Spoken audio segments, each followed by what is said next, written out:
मैं विष्णु गोपाल, हिंदी अध्यापक, mother Athena school Badaun से। प्यारे बच्चों, आज हम आपको आपकी हिंदी की पाठ्य पुस्तक कक्षा 8 हिंदी वसंत के पाठ 6 से भगवान के डाकिए नामक कविता को पढ़ाने जा रहे हैं। कविता आप देख रहे हैं, भगवान के डाकिए, अर्थात जिस तरह से हमारे डाकिए होते हैं, हम डाकियों के द्वारा अपनों तक अपने संदेश पहुंचाते हैं, उसी तरह से भगवान के भी डाकिए हैं, जिनके द्वारा भगवान अपने मैसेजेस, अपने संदेश हम सब लोगों तक पहुंचाते हैं। इस कविता को लिखा है राष्ट्र कवि रामधारी सिंह दिनकर ने। राष्ट्र कवि दिनकर द्वारा प्रस्तुत कविता भगवान के डाकिए में प्रकृति के अंग पक्षी और बादलों को डाकिए के रूप में प्रस्तुत किया गया है। ये डाकिए मानव निर्मित सीमाओं को तोड़ते हुए एक देश से दूसरे देश तक जाते हैं। उनकी लाई चिट्ठियों को पेड़ पौधे बाँचते हैं। कवि के अनुसार प्रकृति सभी को प्रेम, सद्भाव और परस्पर मिलजुल कर रहने का संदेश देती है।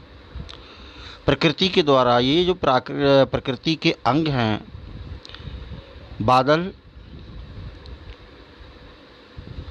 और पक्षी, ये भी आपस में हम सबको प्यार, सद्भावना, परस्पर मिलजुल कर के रहने का संदेश देते हैं।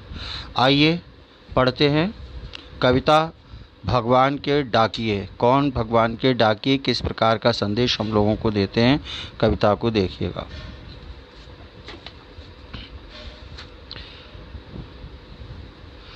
पक्षी और बादल ये भगवान के डाकिए हैं, जो एक महादेश से दूसरे महादेश को जाते हैं। हम तो समझ नहीं पाते हैं, मगर उनकी लाई चिट्ठियाँ पेड़ पौधे, पानी और पहाड़ बाँचते हैं।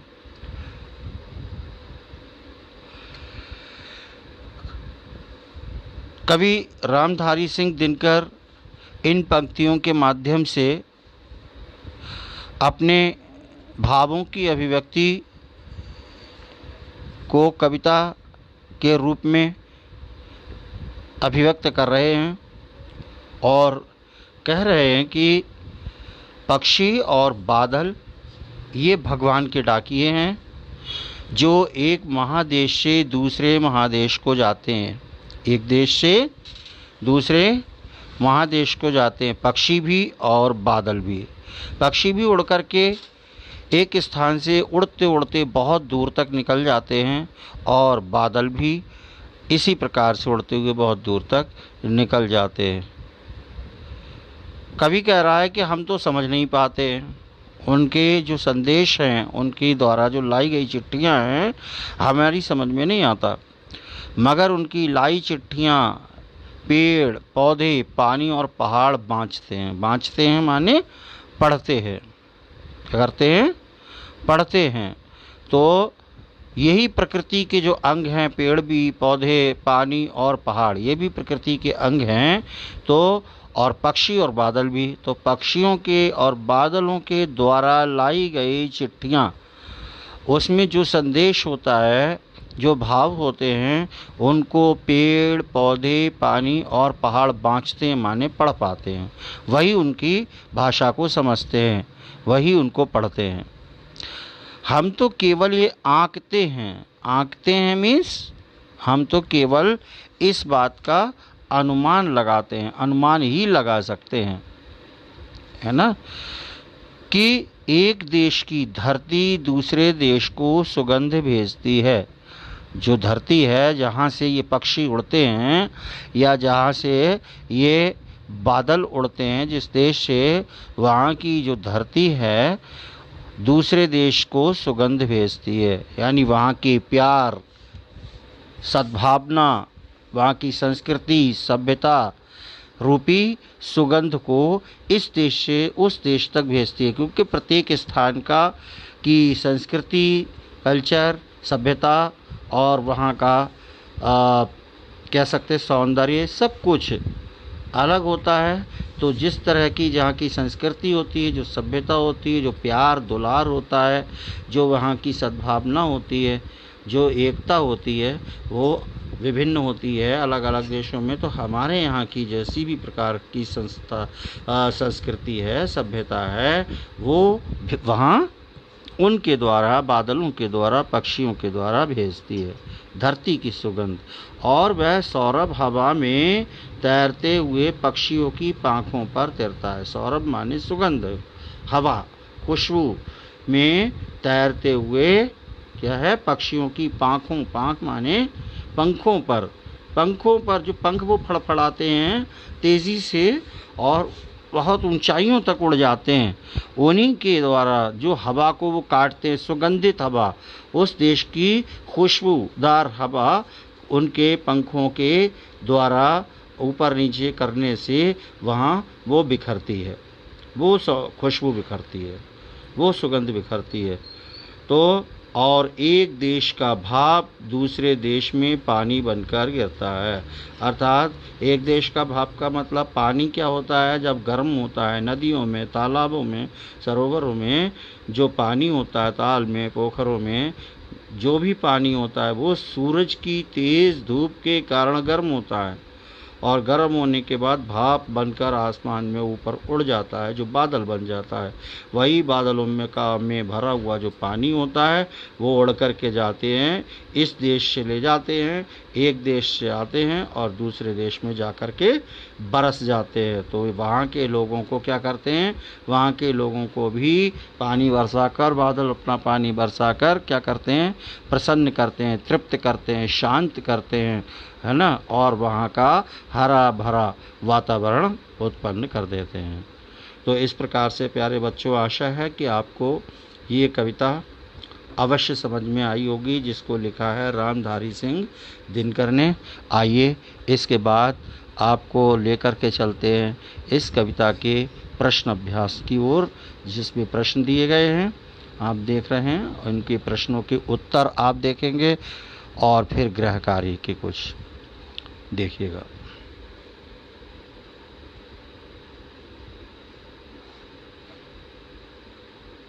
प्यारे बच्चों, पाठ 6 भगवान के डाकिए के प्रश्न अभ्यास आपकी स्क्रीन पर हैं। देखिए प्रश्न संख्या 1, कवि ने पक्षी और बादल को भगवान के डाकिए क्यों बताया है? उत्तर है, कवि ने पक्षी और बादल को भगवान के डाकिए इसलिए बताया है क्योंकि बिंदु 1 में देखेंगे, पक्षी और बादल इंसान की बनाई हुई सीमा को पार कर एक महाद्वीप से दूसरे महाद्वीप में जाते हैं।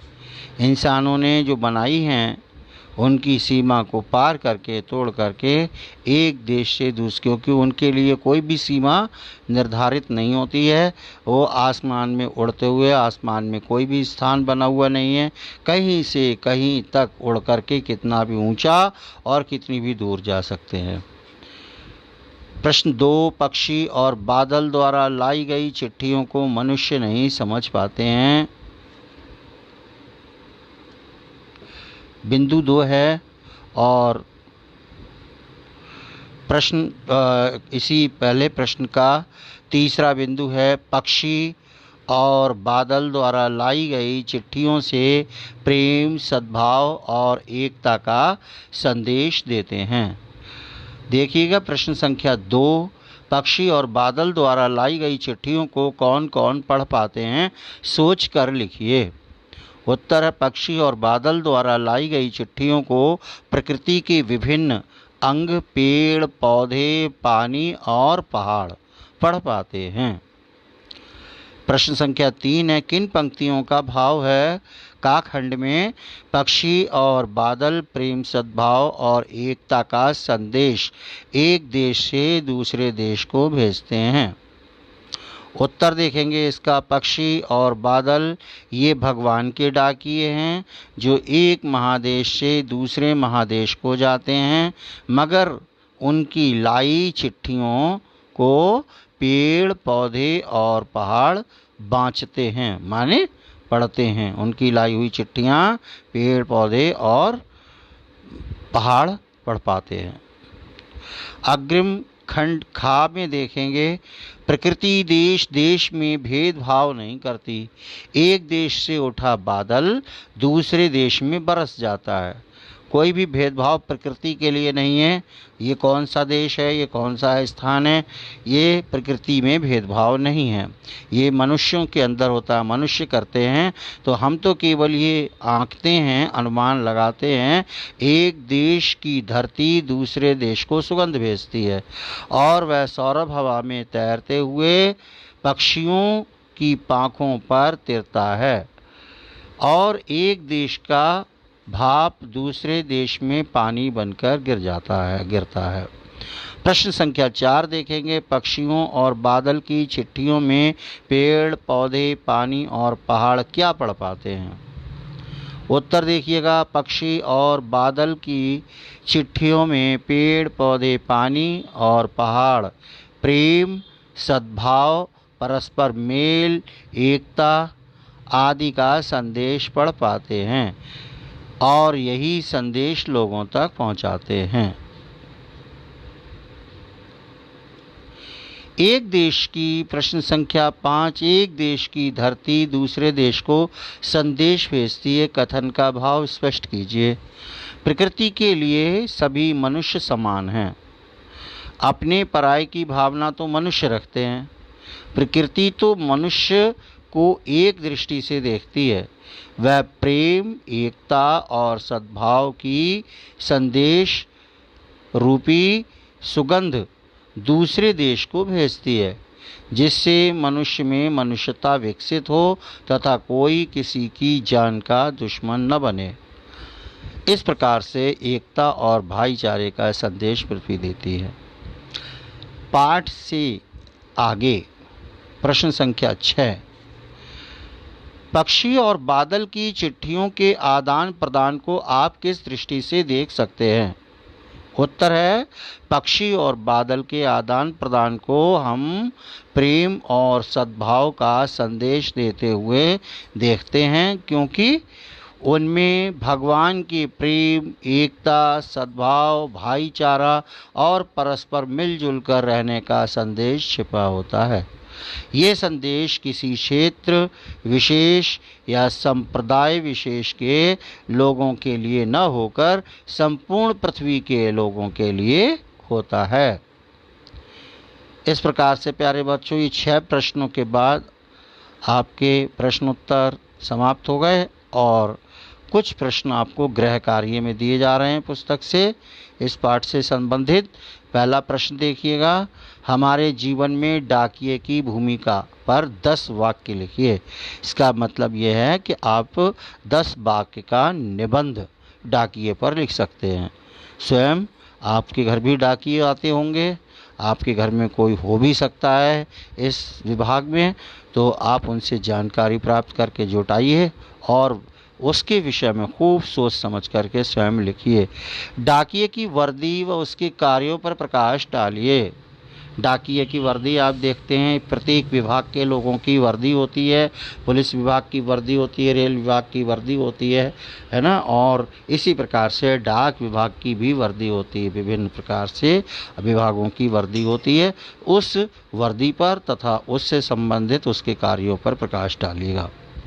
प्रश्न संख्या 3, पाठ में आए हुए शब्दार्थ याद करके लिखिए।